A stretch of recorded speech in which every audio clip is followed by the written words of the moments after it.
The Atlanta Hawks were a team everyone thought going into the season would be a for sure playoff lock. And when you have a team that consists of players like Trae Young, Clint Capella, John Collins, Bogdan Bogdanovic, and Danilo Gallinari, you should have those kind of expectations. The Hawks were struggling, and all signs of this pointed to Lloyd Pierce. Under their former head coach Lloyd Pierce, the Hawks had a record of 14-20. He got fired, and rightfully so, because when you have all that talent on an NBA roster with a record of 14-20, you kind of deserve what's coming. Luckily for Hawks fans, it seems like they found their solution.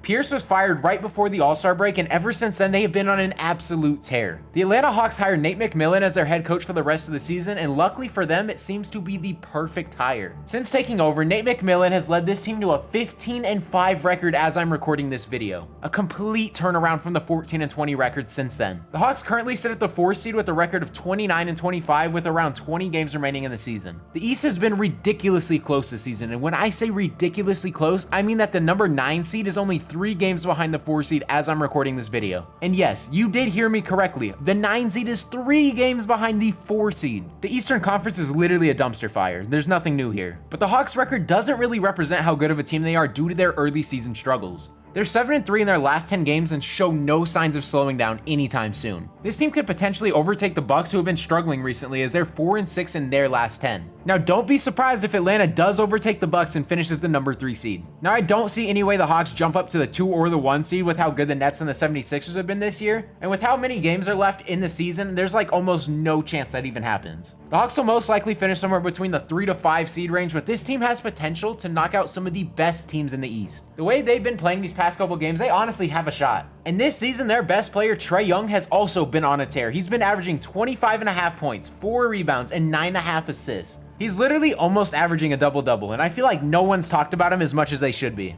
If I go on social media right now, there's going to be like no Trae Young highlights unless he's hitting half courts. Somehow, Trae Young went from a little bit overrated to criminally underrated in just 1 season. This Hawks team has been super underrated pretty much due to their early season struggles, and this might be a good thing for them. They had all this pressure to perform early in the season and a bunch of young players and new pieces, and they seem kind of off in the beginning of the year, and it may have been due to these high expectations. After their rough 14-20 start and the firing of Lloyd Pierce, the Hawks received a wake-up call. And after this wake-up call, they have been going off ever since. They seem like they've actually woken up from this little slump they've been on earlier in the season, and they actually look like true competitors that everyone thought they would be earlier in the year. Now, there's still one thing about this team that actually has me super worried about in the long run, and that is their team defense. The Hawks are currently 24th in the league in defensive rating and 13 in points allowed. These are terrible numbers, especially for a playoff team, but it kind of makes sense if you think about it. The Hawks flat out don't have great defenders on their team, and overall they win games because of their offensive firepower. Currently, they're 8th in offensive rating, and they always seem to score crazy amounts of points. When your point guard's Trae Young, you better surround him with defenders, otherwise you will always have these kind of problems. He's one of the worst defenders in the league, but he's also one of the best offensive players in the league as well. If this team can lock in and play better team defense somehow, they actually might be a serious threat to win the East, like I said. It won't be easy with teams like the Nets, the 76ers, the Bucks, but this team actually has a shot, so you cannot sleep on them. Now, personally, I feel like the Nets will come out of the East because they are absolutely stacked, but the Hawks can give every single team in the East a run for their money. It's not likely, but anything can happen, especially with the amount of talent on this roster.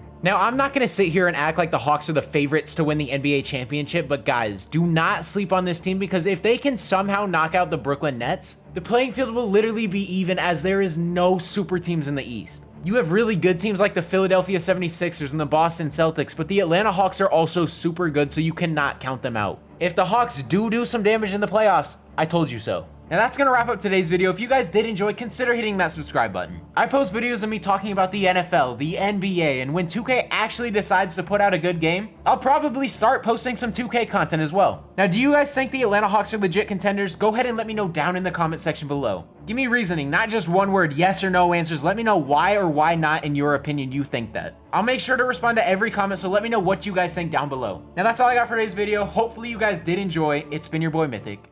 Peace out.